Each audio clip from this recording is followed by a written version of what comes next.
करनी का फल बहुत समय पहले की बात है। उत्तर भारत की अयोध्या नगरी में एक बड़े ही ईमानदार एवं कर्तव्यनिष्ठ राजा थे। उन्होंने अपने राज्य में एक बार मुनादी फिरवाई कि उनके राज्य में सभी ईमानदार, कर्तव्यनिष्ठ और सत्यनिष्ठ हों। कोई किसी से धोखा न करे, कोई नकली व मिलावटी चीजें न बेचे। इसीलिए राजा राज दरबार में भी छांट छाप कर ऐसे ही लोगों को नौकरी देते थे। इस तरह सैनिक से लेकर बड़े अफसर तक सभी ईमानदार, सत्यनिष्ठ एवं कर्तव्यपरायण थे।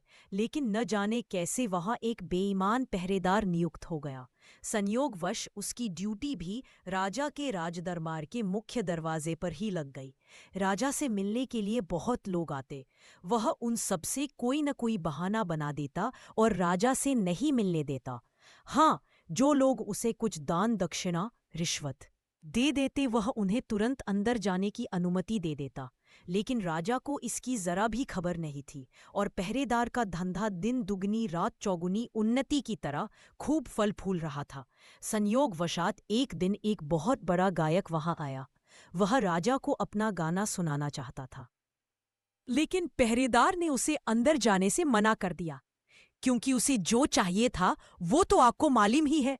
गायक बार बार उससे निवेदन करने लगा, देखिए, मैं बहुत दूर से यात्रा करके आया हूं। मुझे राजा से बहुत जरूरी काम है। कृपया आप मुझे राजा से मिलने दो। ये सुनकर पहरेदार बोला, अच्छा, पहले तुम ये बताओ, तुम्हें राजा से क्या काम है? गायक, मैं उन्हें अपना गाना सुनाना चाहता हूं। पहरेदार, गाना सुनाने से तुम्हें क्या फायदा होगा? गायक, अगर राजा मेरा गाना सुनकर प्रसन्न हो गए तो वे मुझे इनाम देंगे। पहरेदार, तो एक बात सुन लो, मैं बिना कुछ लिए दिए किसी को अंदर नहीं जाने देता हूं। अगर तुम ये वादा करो कि इनाम में से आधा हिस्सा मुझे दोगे तो मैं तुम्हें अंदर जाने की अनुमति दे सकता हूं। गायक ने कुछ देर सोच विचार कर पहरेदार की शर्त को स्वीकार कर लिया और पहरेदार ने भी उसे अंदर जाने की अनुमति दे दी। राजसभा में पहुंचकर गायक ने इतना अच्छा गाना सुनाया कि राजा तो मंत्रमुग्ध हो गए और उन्होंने कोषाधिकारी को आदेश दिया, गायक को सोने की 100 मुद्राएं इनाम में दे दी जाएं। यह सुनकर गायक हाथ जोड़कर बोला, हे प्रजापालक, मुझे स्वर्ण मुद्राएं नहीं चाहिए। अगर आप वास्तव में ही मुझसे प्रसन्न हैं तो आप मुझे 100 कोड़ों के पिटाई इनाम में दिलवा दें। यह सुनकर राजा को बड़ा आश्चर्य हुआ और उन्होंने गायक से कहा कि यह तुम क्या कह रहे हो?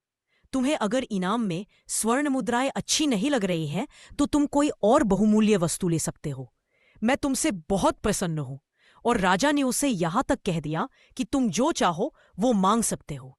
लेकिन गायक अपनी बात से तस से मस नहीं हुआ और अंत में हार कर राजा को ना चाहते हुए भी आदेश देना ही पड़ा कि गायक को 100 कोड़े लगाए जाए। अंगरक्षक ने कोड़े लगाने शुरू कर दी और गायक ने उनको गिनना शुरू कर दिया, 1, 2, 10, 20, 30, 40, 40, 50। और जैसे ही 50 हुए वो बोला, रुकिए रुकिए, इस इनाम में मेरा एक साझीदार, पार्टनर और भी है। उसने मुझसे वादा लिया कि जो भी इनाम मिले उसमें आधा मेरा होगा, अतः बाकी के 50 कोड़े उसे दे दिए जाएं। यह सुनकर राजा बोला, आपका साझीदार कौन है? उसे बुलाइए। गायक बोला, वह कोई और नहीं है बल्कि आपका यह पहरेदार ही है। और गायक ने शुरू से अंत तक सारी बात राजा को बता दी। यह सुनकर राजा को सारा माजरा समझ में आ गया और तुरंत आदेश दिया कि इसे 50 नहीं 500 कोड़े लगाए जाएं। तत्काल प्रभाव से इसे नौकरी से हटा दिया जाए और इसे कैद में डाल दिया जाए, जिससे कि दोबारा कोई ऐसा कुकृत्य करने का साहस न करे। फिर राजा ने गायक को 100 नहीं अपितु 500 स्वर्ण मुद्राएं देकर खुशी खुशी विदा किया। जानते हो राजा ने ऐसा क्यों किया? क्योंकि गायक ने अपनी समझदारी से राज्य व्यवस्था में सुधार कर दिया और दोषी को भी पकड़वा दिया।